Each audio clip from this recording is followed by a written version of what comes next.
From the beginning of this class, we were introduced to the concept of interactivity, and in a broad term, it helps create a more enriched gaming experience. One of the terms we've learned that coincides with interactivity is agency. It gives players the freedom to make choices, shape their lives, and craft their own stories within the game world. One game I think that displays this well is The Sims. The Sims was developed by Maxis and published by Electronic Arts. It is a social simulation game that lets players create and control virtual people and their lives. But to me, it's more than that. It's a game where you can live out any life you'd want.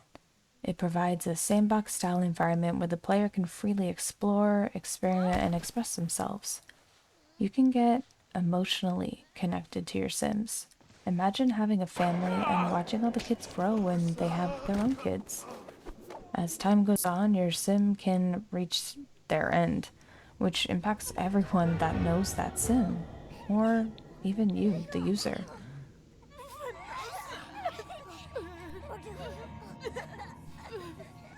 On a brighter note, artistically, it's an escape to a vibrant and colorful world, characterized by a cute, cartoony, whimsical art style. The gameplay is done in a top down perspective, which kind of gives you the feeling of looking down on your creation. In the beginning, there was nothing, and then there was Audrey Grove, my sim. You begin by creating your sim the way you want, from their outfits all the way down to the way their voice sounds and even how they walk. The game also incorporates a series of goals and objectives to provide the player with direction, whether it's towards their career or being the most famous in town. These goals can range from fulfilling Sims' aspirations and achieving milestones in their lives to completing specific tasks or challenges.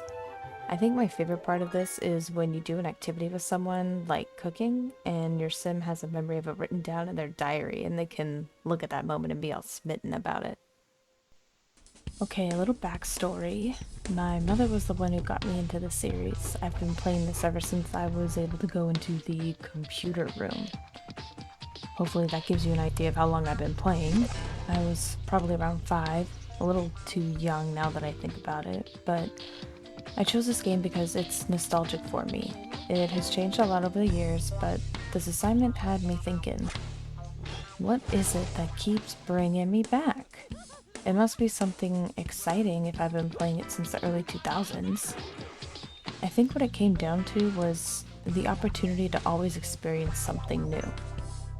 So fast forward to now. The Sims 4 does a great job at demonstrating agency through the player's ability to make decisions and influence the lives of their Sims in many forms. Examples are player control, choice and consequence, the aspiration system, and creativity and customization. With player control, players have direct control over the Sims' actions, behaviors, and interactions. They can choose what activities they want to engage in, who they want to interact with, and how they respond to various situations.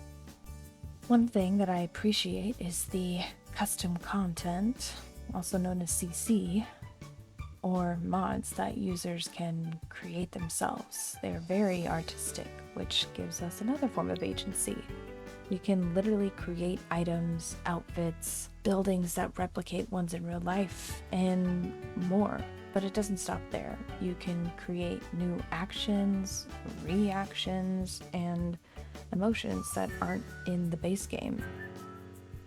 Something that came to me was what Sebastian Domsch discussed, which is the impact of passive moments and active forms. In the older games, when big life-changing moments occurred, like getting your first kiss, getting married, having a baby, or even death, it would create a cutscene and give you that more intimate experience through passive moments. I've noticed in the newer version, this game mainly focuses on active form, giving the user direct control over your character's actions. Though this does give you a sense of feeling connected with your sim, I feel like it's missing something when you are left without the cutscene. What are we expected to do as the player? Well, in this case, the player is expected to take on the role of some type of caretaker. The way the game is played out, though, is up to the user. If I'm starting something new, I would create my sim, buy a house, build it, and decorate it from the ground up, or maybe even use a cheat code to give myself more money to move into any home I'd like. And from there, you manage your Sims' lives throughout their various stages of life, from baby, elder, or even afterlife. You're in charge of making sure they eat, sleep, and maintain personal hygiene, but most importantly, live their life and have fun. Or if you want, you could make their life a living nightmare. How, you may ask? You could lock them in a bathroom with no toilet, make them have a bad reputation, or you could have them fall into a pond in your backyard that's filled with sharks that may or may not let them live. But who would do that? What I think is the most important aspect of the game is the socialization between the Sims while building relationships and creating memories. The quality of these social interactions influences the strength of the Sims' relationships and can lead to lasting friendships, romantic partnerships, or family bonds. I've watched others show their gameplay on YouTube, and it has never crossed my mind playing it the way that they had. Some examples are Kelsey Lynn, Carolyn and Connie, and a channel that goes by Grace Still Plays. For Kelsey, she did this challenge called the 100 Baby Challenge.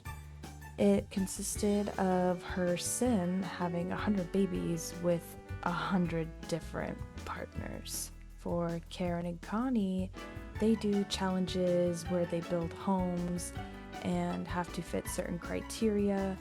One that they did recently where they challenged themselves was to build a home within a tree. That looked so cool. Now, Grace Still Plays, on the other hand, his are a little different. He creates homes that challenge the Sims' sanity as well as their will to live. I feel like this is a great example of how everyone's experience within the same game can be so different. While The Sims 4 doesn't have any predefined storyline or narrative, it offers a variety of storytelling elements that players can use to convey their own stories within the game. It's a game where imagination knows no bounds, and every player has the opportunity to be the author of their Sims' destinies, like I was explaining earlier. Now, is the game easy for anyone to pick up and start playing? I would say, for the most part, yeah, it's pretty simple. But if you're diving in and want to know more about the cheats and adding in mods, I'd say it's a lot to just jump right into. Luckily, if you are stuck, there is a tutorial and help system provided in the game that has detailed guides that can help anyone get on their feet. I have always loved playing this game. It feels like the beginning of a new chapter when I decide to create a new family. You never know what could happen. I've created so many different unique stories within this game. It's fun to watch all of the families I've created interact with one another. It's like my own little world, a little getaway.